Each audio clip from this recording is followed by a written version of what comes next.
What's up, people? I'm back to respond to Ned's Atomic Dustbin's thread contest. Right? Damien, congratulations, my friend. And I really enjoyed watching the video where you threw this down. You're very, very funny. Funny, and also, again, because of my nature, it made me reflect on the way that I live and how I am, you know, and it just made me think there's just no way that I'm going to live with someone who's going to have records that I think are, you know, like, you know what I mean? It's like, God, boy, you must really love that woman. But anyway, congratulations on however many subscribers you have now. And I'm going to answer this and do a needle drop, but not on the first artist, on the second one. I'm really not embarrassed by anything in my collection. I have music that can be considered embarrassing, particularly in my singles collection, oldies, mainly because of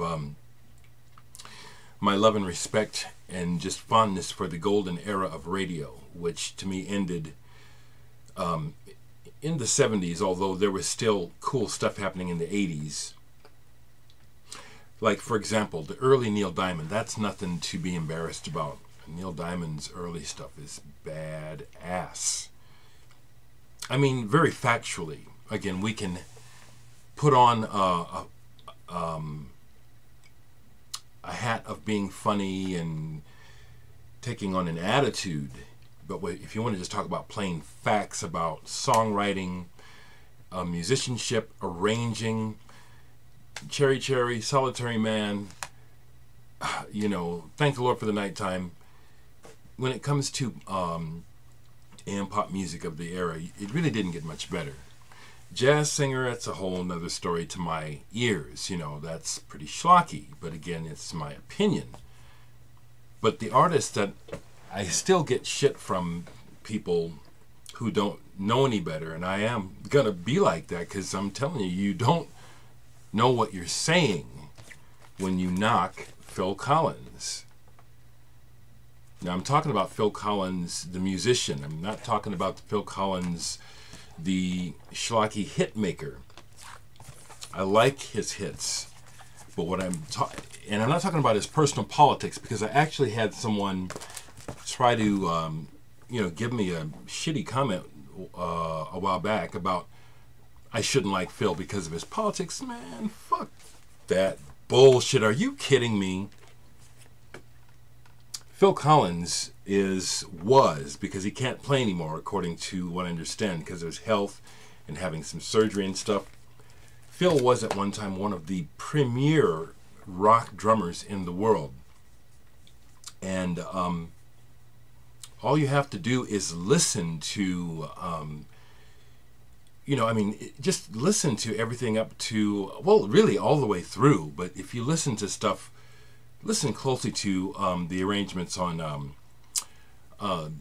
Selling England by the Pound. Listen to what he got started on Foxtrot. Listen to the drumming on Lamb Lies Down on Broadway. Go past that. Listen to the shit he was laying down all the way through. Los Endos, What Gorilla. If we could get someone like Neil Peart to appear here to back me up, he would. And I'm not comparing Neil to Phil, but Neil definitely learned a lot from Phil. So you can say what you want about his hits. Those hits were well crafted. I just, you know, refuse to, well, how do I want to put this diplomatically? Because what I'm saying is that the criticism that is lobbed at Phil Collins is bullshit based on a public perception of him that is based on the backlash of success, okay? That this music that he's making on these records doesn't have the same integrity as what he did in Genesis. In many ways, it's not that it doesn't have the same integrity, it doesn't have the same intention, okay? And so, and here's the other point I want to make, because I've seen interviews and I've read interviews with Phil, and as I've said before, one of my gifts as a person is reading people to a certain degree, even if, without knowing you, just understanding something about you when I meet you kind of inherently. Even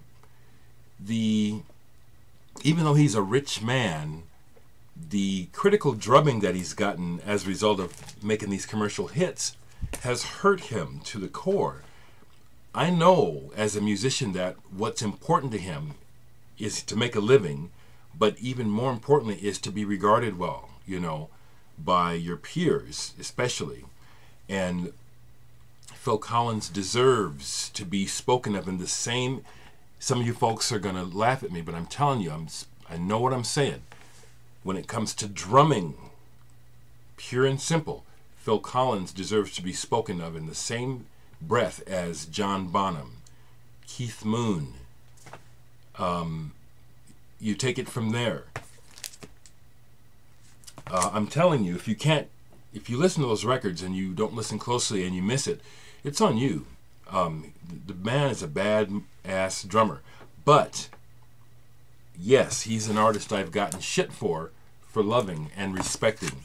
And always support him, because I'm not into a bullshit move. When we talk about musicianship, I'm not even going to go there. I'm not going to slime somebody else because I could get shitty. I could play the dozens. You know what I'm saying? I'm human. Even though I'm not a deeply schooled musician, I have been playing long enough and have a good ear enough that I can play a lot of stuff beyond what I know, especially with a little bit of practice. And so I know through playing, you know, the difference between stuff that's easy, stuff that's difficult, stuff that's well arranged. Phil Collins is a bad motherfucking drummer, okay? So you guys can go to hell making fun of me about Phil Collins and his ersatz Motown sound with his hits. But the man is to be respected as a musician. Absolutely. Absolutely. Notice my take on this. It's like I could just go the funny route, but I feel like I do have something to say here, and I'm just always going to try to say it while I can. The record needs to be not set straight, but I think that my voice will be lent to the fray regarding critically appraising Phil Collins correctly as an amazing, amazing drummer. Look at who he got to back him up when he became singer. Chester Thompson. Chester Thompson is no slouch. You can't be no slouch and cut those drum tracks for Genesis. Look who he had before that, Bill Bruford. Okay, all right. So I'll say it again. You know, the hell with this Phil Collins bashing. Fuck that noise. Okay, the other artists that I've gotten you back in the day, certain friends of mine just did not get my love for Gordon Lightfoot. And I got turned on to Gordon Lightfoot before I heard If You Could Read My Mind, or about the same time, but I befriended a kid, well, he's a man now. Jim McLaughlin was his name. Just another really fantastic individual. I think he's living down in Florida now with his second wife or musician. Anyway, in high school, we made acquaintance, and he turned me on to Gordon Lightfoot. And what I liked about Gordon Lightfoot, and what I still like about Gordon Lightfoot, has nothing to do with having soul or deep feeling. What it has to do with, to me, is this clarity of his songwriting, his vocal delivery, and just where the feeling of a lot of his songs take me. You know, it's just there's folk and country in there, but there's also something else, you know, which is kind of everyman to me, you know. I suppose that's something I am drawn to, even though I'm drawn to music all over the world. But I like it when when I can make it my own, beyond this sense of it's this part of the country or it's this ethnicity. You know what I'm saying? And there's that aspect to Gordon Lightfoot. Now this I have out. Most of his other albums I have are in the closet because I'm out of room. Yeah, but I want to play a song off of here. Let's see, Cabaret. I love his music, and I'm not embarrassed.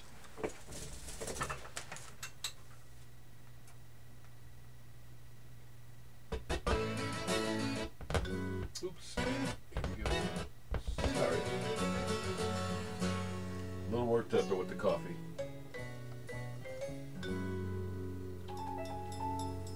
So I'm going to let this start for a second. It's just got a nice feeling.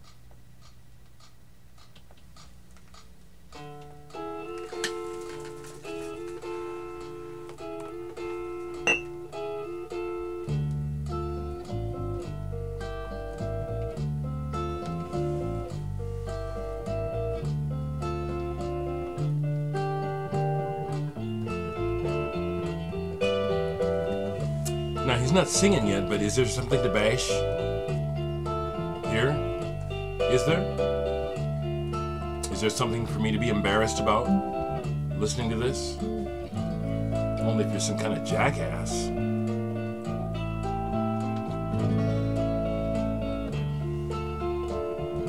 I don't want to let it go until he sings because I love how he comes in.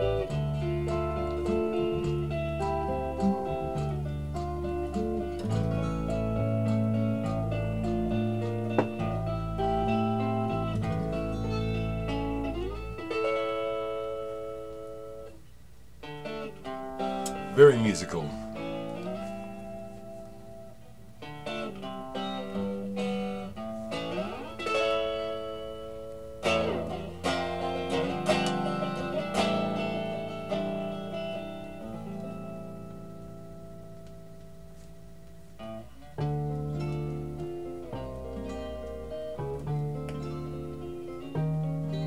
Sweet.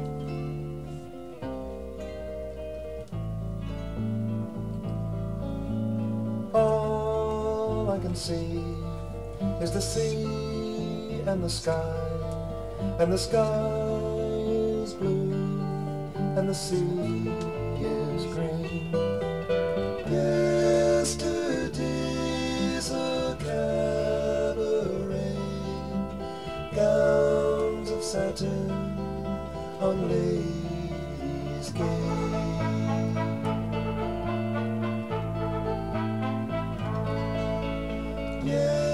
Now here's something else.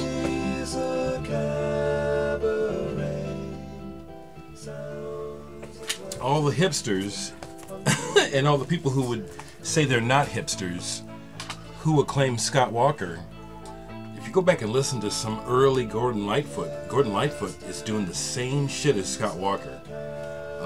Around the time of Pussy Willow's Cattails, Did She Mention My Name?